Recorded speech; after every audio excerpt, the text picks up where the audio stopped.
नमस्कार. 3 डिसेंबर 2025 पाटेकर सर आहेत, युवा कौशल्याचे मॅडम आहेत आणि आज काहीतरी वेगळं. नेहमी आम्ही आदिवासी पाडत असतो. आज आम्ही कल्याणला चाललोय कारण rotary club of Thane green spans हे अजनूक केंद्रात फायनान्स करतायत आणि माऊली फाउंडेशन करोल पाचघरला फायनान्स करतायत स्किल डेव्हलपमेंट सेशन. आणि आम्ही फक्त स्किल डेव्हलपमेंट सेशन घेऊन थांबणार नाहीये.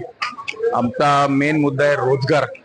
कारण स्किल डेव्हलपमेंट करून बॅनरबाजी करणं हे आपल्याला आवडत, तुम्हाला माहिती आहे, पण रोजगार कसा मिळेल त्यासाठी आमची धावपळ चालू आहे. आम्ही आता हिना मॅचिंग सेंटरला लावून आलो आणि तिकडे आरीवर बघितले, मॅडम पण आले ट्रेनर आपल्या, आरीवर बघितले आणि आता कल्याणला चाललोय. सिलाई मशीन किती कसे मिळतील तर बघत राहा. या मास्क मध्ये सामील व्हा कारण हा डायरेक्ट रोजगार आणणार आहे आणि कोणाला जर तुमच्यामुळे कोणाच्या घरी रोजगार मिळणार असेल याच्यापेक्षा सगळ्यात चांगली गोष्ट कुठलीही मोठी गोष्ट कुठलीही नाही. तर बघत राहा, आम्ही चाललोय, मजा करणार आहे. धन्यवाद, थँक्यू.